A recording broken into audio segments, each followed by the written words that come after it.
Hello guys, welcome to our channel. Today I am going to show you how to check blocked message on iPhone. Okay, so let's get started. Then first I will click on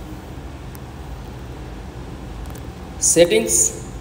Okay, scroll down, then tap on apps and show all apps and choose your messages app.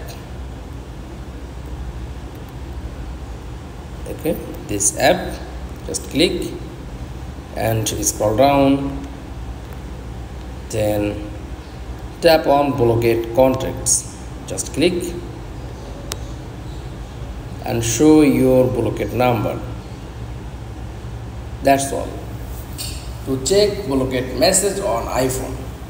Thanks for watching. Please like, comments and subscribe. Thank you.